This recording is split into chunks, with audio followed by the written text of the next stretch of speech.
SMT Nation, we back. We're here to talk about a subject that's quite sensitive, and obviously there's some gravity to it. So I want to, be very sincere in my approach to today's video. All right, so I'm going to go ahead and link this in the description. It covers the actual report that's coming out through the media. This is dated today at the time of this recording, October 27th. I heard rumblings of this earlier today. I didn't have anything definitive, so I wasn't able to speak on it. But now we do have something official as this has come out into the media and it's being reported publicly. Okay, the title, Verizon Layoffs, a small number uh, of workers at cost-cutting program begins. We predicted this a couple of weeks ago. This, on the heels of Verizon having their third poor showing of the year in terms of their quarterly earnings, the company is less profitable than ever. We saw profits dip 23% last quarter. There are business gains and consumer losses. We have what essentially appears to be just a process to reduce operational cost as a response because they already raised prices. They can't do that again after they've raised prices and they already exist as the most expensive carrier. So here it comes.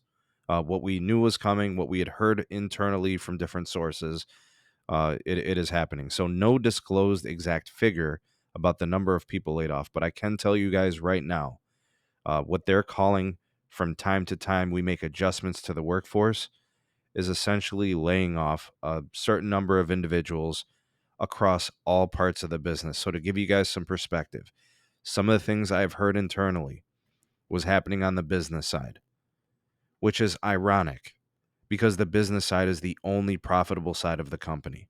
When you look at the consumer side, it's nothing but losses, right? Verizon loses customers to T-Mobile, to AT&T, to Comcast, to Charter. So the side that even gets gains and saves the day, consumer group, the regular customers, Verizon had losses of like 180,000.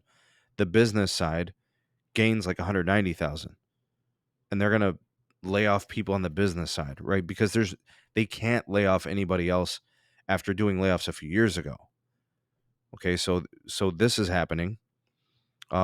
Also, I not only just like within the internals from what I can see, there were some people I think over at thelayoff.com that were reporting this as well. And it's happening in multiple departments, so it's not specific. Folks, the one thing I want to say here is some of the salespeople who are involved in selling Verizon, selling goods, selling services, trying to, close deals on promotions, they can't do their job properly because they don't have the tools. They don't have the plans, the promotions to compete with the other carriers, to compete with the other offers from other companies. So, like when a customer says, hey, look, I've been a Verizon customer for years. I'm looking for a new plan that's more competitive.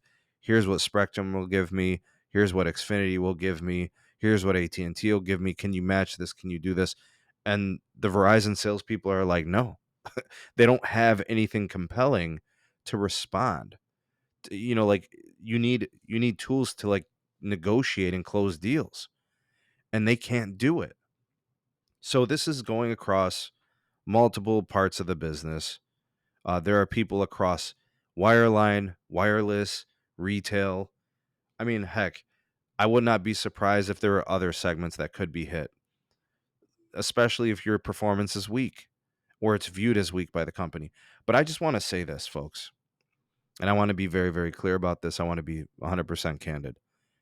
The only reason this is happening is because Verizon isn't growing. The only reason this is happening is because Verizon isn't busy.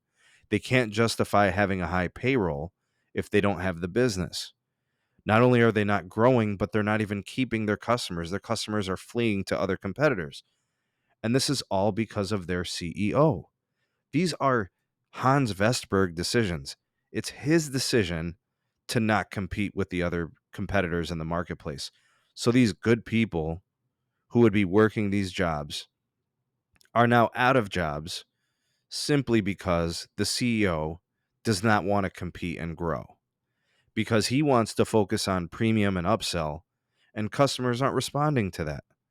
His response is downsize the company, reduce the payroll. We already raised prices. We can't do that again. We're going to have another quarter where we lose another 23% profitability, and we're going to lose another 200,000 customers, or maybe more. Who knows what Q4 is going to bring? Hans said we're going to see changes in Q1 of next year. How? Just because you're cutting costs? What are you going to do? You're going to fire 100,000 of your 120,000 employees? Hans, at this current moment, which is unreal, folks. I can't even believe I'm going to say this. Hans 1.0, where he started at the company back in like 2017, 2018, that version of Hans was much better than this version. And there was a round of layoffs shortly after that time.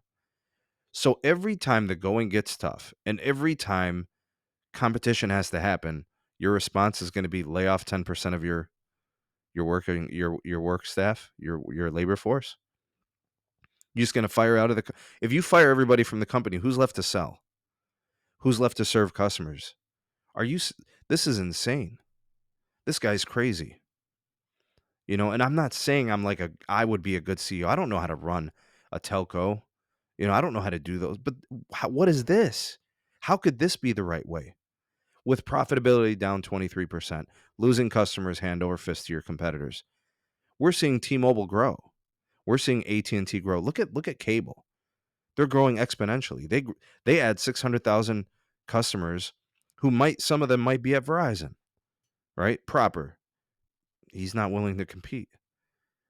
This is Hans 2.0, right? And good people are going to lose their jobs to Hans 2.0.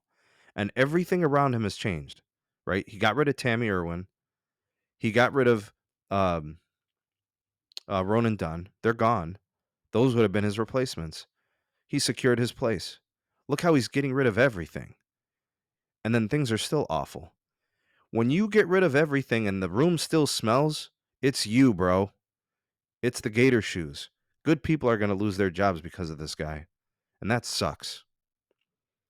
When we look back at his performance as the CEO, when it's all said and done, we'll make that final evaluation.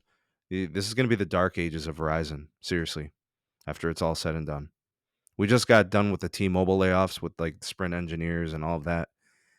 And, they had layoffs for the last 2 years. I mean, it's been awful with the Sprint merger.